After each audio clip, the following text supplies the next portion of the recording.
మనం భగవద్గీతలో 7వ అధ్యాయం జ్ఞాన విజ్ఞాన యోగం పూర్తి చేసుకున్నాము. తర్వాత మనది 8వ అధ్యాయం అక్షర పరబ్రహ్మ యోగం. అయితే ఈ అధ్యాయానికి ఒక ఇంట్రొడక్షన్ ఇస్తాను ఈరోజు. అక్షరము, క్షరము అంటే నాశనం అయ్యేది, నాశనం ఉన్నది, అంతము ఉన్నది అని. అక్షరము అనంటే క్షరము లేనిది, అంతము లేనిది, నాశనము లేనిది. అదేది? ఇప్పటికీ ఉండేది ఏది అనంటే పరబ్రహ్మ మాత్రమే. కాబట్టి అక్షర పరబ్రహ్మ యోగము. పరబ్రహ్మం అంటే ఏమిటి? ఆ తర్వాత మనకి ఇంతకు ముందు అధ్యాయంలో చెప్పబడినటువంటి ఆధ్యాత్మిక, ఆది భౌతిక, ఆది దైవిక అంటే ఏంటి, తర్వాత ఎప్పటికీ ఉండే పరబ్రహ్మ అంటే పరబ్రహ్మ యొక్క లక్షణాలు ఏంటి అనే విషయాలు మనకి ఈ అధ్యాయంలో చూస్తాం మనము. తర్వాత మరణకాలం గురించి ఇక్కడ 7వ అధ్యాయంలో పూర్తయ్యేటప్పుడు మరణకాలం గురించి కృష్ణుడు చెప్పాడు. అంటే ప్రయాణ కాలేపి మాం అని. ప్రయాణ కాలం అంటే మరణించే సమయంలో దేన్నైతే గుర్తు చేసుకుంటామో మళ్ళీ అవే సంస్కారాలతో మనం మళ్ళీ జన్మిస్తాము అని. అయితే ఎప్పుడైతే భగవంతుని స్మరణ చేస్తూ మనము దేహాన్ని విడిచిపెడతామో ఆ సంస్కారాలతోనే మళ్ళీ దేహాన్ని తీసుకోవాలి కదా. అంటే మరో జన్మ మనకి ఆ లక్షణాలతోని, ఆ సంస్కారాలతోనే ఉండాలి. మనము స్మరించేది అక్షరమైన పరబ్రహ్మాన్ని అయినప్పుడు, అంటే భగవంతుడు అంటే ఆయన నాశనము లేనివాడు, నిత్యమైన వాడు, ఆద్యంతము లేనివాడు, ఎప్పటికీ ఉండేవాడు. అలాంటి వాడిని మనం స్మరించుకొని దేహాన్ని విడిచిపెడితే మనం కూడా అదే స్థితిని పొందుతాము. అంటే ఇక్కడ అర్థం ఏంటి?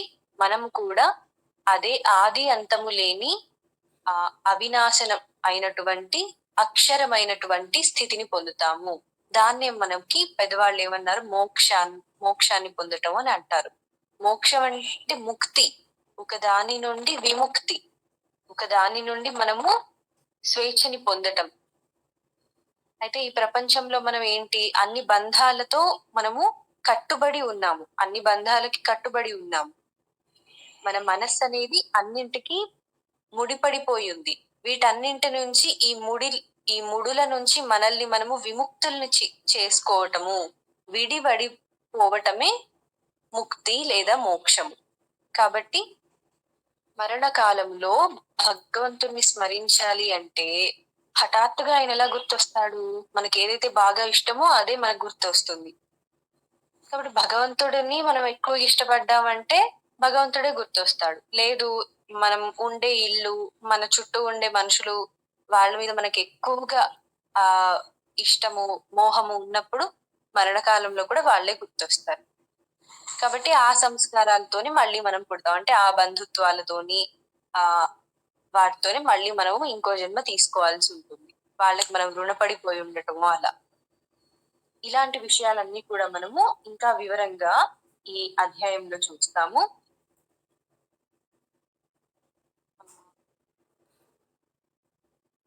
తర్వాత సృష్టి యొక్క కొన్ని రహస్యాల గురించి ఈ అధ్యాయంలో చూస్తాం.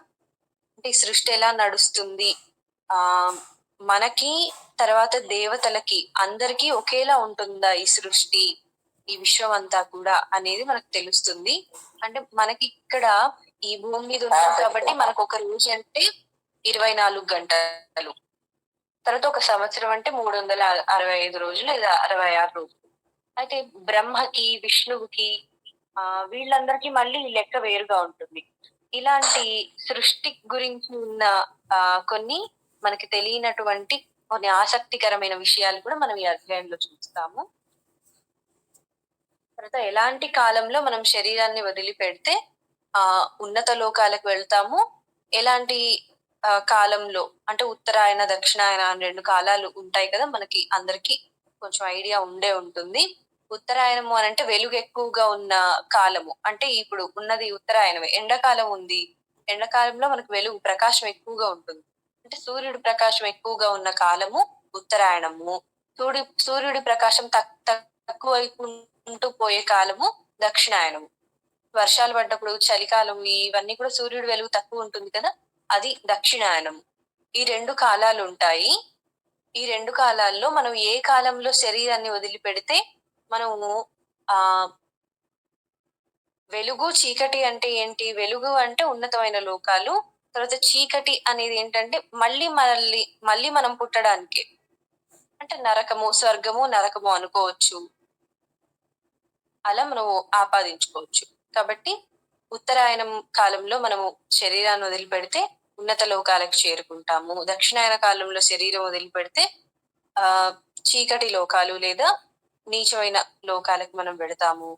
ఇలాంటి విషయాలు చాలా లాజికల్‌గా మనం వాటిని ఇంకా వివరించుకొని చెప్పుకోవచ్చు.